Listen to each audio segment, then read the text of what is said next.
Train 262 Heavy, wind calm, runway 31 left, clear for takeoff, caution wake turbulence, previous departure Heavy 777. Konnichiwa, welcome to Fukushima, Japan.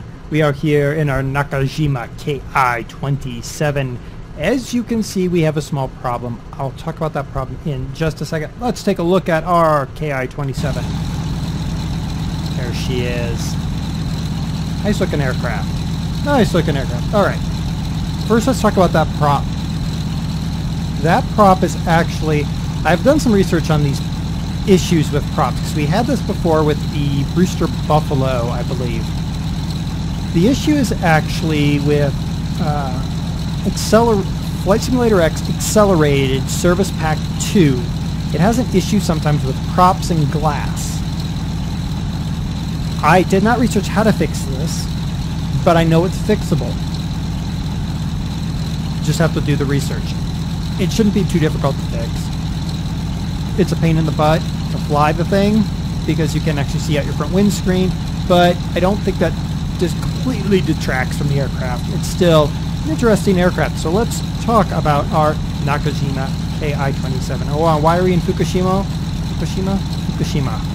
We're in Fukushima because I don't know. Honestly, I just wanted a small airfield somewhere, and Fukushima seemed to be a small airfield. So there you go. I have my reasons. They're never very good. Let's get off of our gauges. All right. Very green interior. But look at the gauges. I mean, there's some detail here, and this is another reason. Again, the second time I've been in this aircraft. I don't think I said that before. This is the second time I've been in the aircraft. I'm recutting a huge amount of video because of some poor audio. But look at the detail. The Japanese characters here. There's some serious attention to detail going on here. So, and when you pull back, it's not a terrible gauge structure. That tells me that the mod author knew what they were doing. Another reason why that prop out front, I'm more blaming on Accelerated Service Pack 2 than I am on the mod itself. Your mileage may vary. It could also very well be a conflict. If you see my hangar, you would completely understand why this could be a conflict. All right, let's. Do we have flaps? Oh, we do have flaps. Look at that. They look sort of dive brake-ish. Yeah. They do look sort of like dive brakes to me. I'm thinking we're not going to need them here. The Ki-27 was the main fighter used by the Imperial Japanese Army Air Force up until 1940. I'm going to take the parking brake off. Start inside. Alright, here we go. Throttling up our Nakajima HA-1 Otuso air-cooled radial engine producing 650 horsepower. Nice. Yeah. She's definitely torquing to the left, which honestly is not a terrible thing in a prop aircraft. A radial engine like this, you're going to get some rotation and some interesting behavior. Okay, here we go. We're up in the air.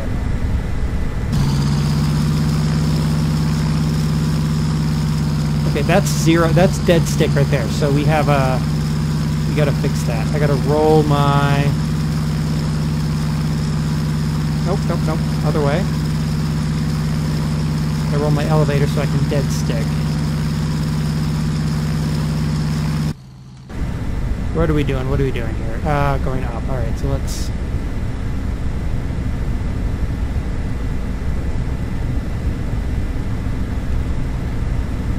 Does it actually have my wheel? No, it doesn't. Okay.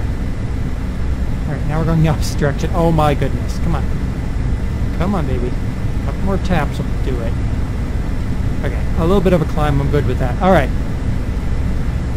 The design is, quite obviously, a low-wing monoplane. It was designed to replace the Kawasaki Ki-10.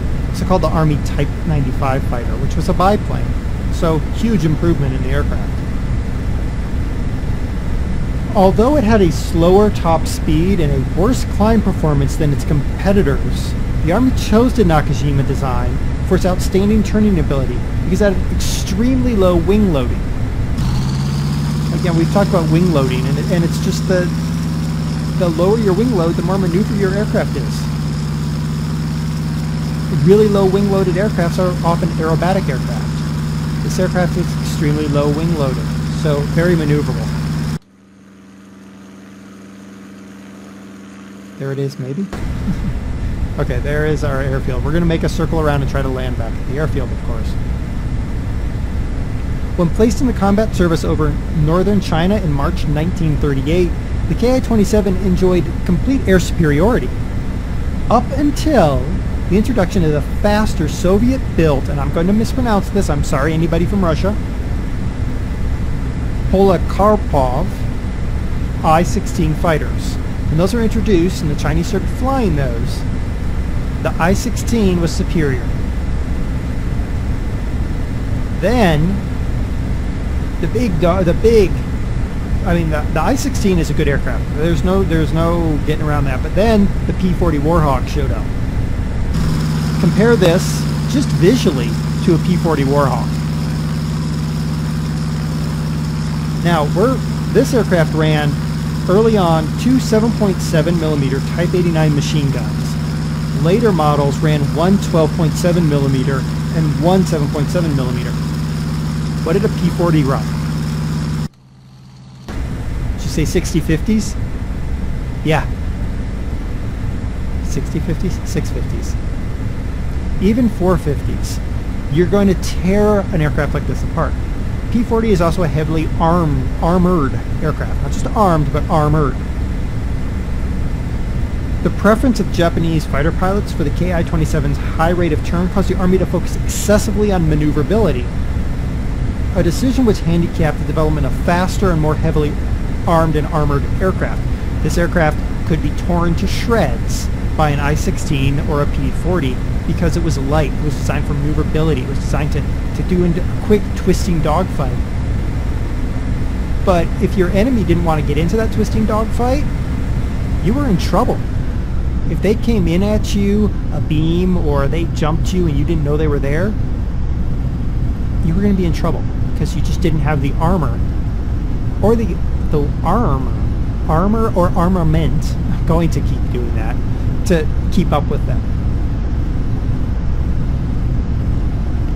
Now, after the P-40 showed up, Japanese Army Air Corps decided to replace it with the Nakajima Ki-43 and relegate this to a trainer, which is probably exactly what you should do with it. It's the kind of aircraft that could serve well as a trainer. It was also equipped and ready at the end of the war for kamikaze attacks as well. Now, just because the aircraft was old didn't mean it didn't have any bite. In Thai service, the Thai Air Force, Ki-27s reportedly damaged 2 North American P-51 Mustangs and shot down 1 Lockheed P-38 Lightning. So just because it looks like this, just because it has a fixed landing gear, just because it's lightly armed, lightly armored, didn't mean that it could be completely overlooked and treated with disdain, because it could still come out and bite aircraft that we would consider to be superb World War II aircraft. Now, of course, some of that comes down to the piloting skills. You have a raw recruit flying a P-38 and a veteran flying a Ki-27. Chances are the Ki-27 is going to win. I got to figure out how to land this sucker. So I got to land from the outside. Here we go. I'm just going to try to drift her down, nice and gentle. Engine chopped.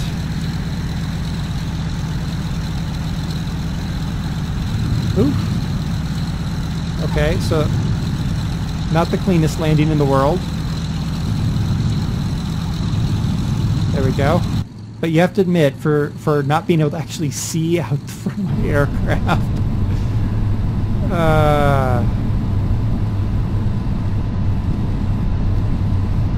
Come on. I don't want to tip you on your nose, so stop. Come on. Come on. Stop, stop, stop. Stop. Good plane. All right, let's shut her down.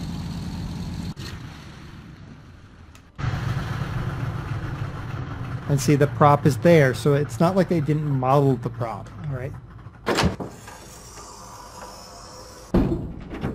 Oh, that is a nice sound. Now there's some serious. Let's listen to that again.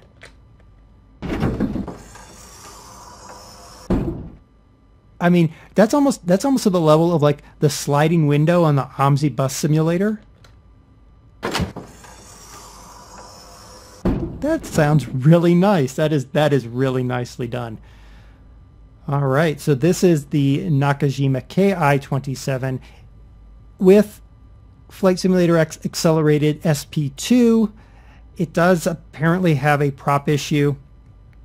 Again, that could be down to the mods that I have. Here in a little bit, you will be seeing what my hangar looks like in the end of September, early October timeframe. I'm actually going to show you my hangar, and you can see exactly what I'm talking about. But link is down below. As always, this is an important aircraft at the beginning of World War II, an important aircraft for the Japanese Army Air Force. It's worth it. It does feel like a fun, nimble little aircraft. Again, fixed a prop, and it will be a neat little plane to fly. So until next time, I've been DerTebbers with your Flight Simulator X Spotlight. Until next time, happy flying.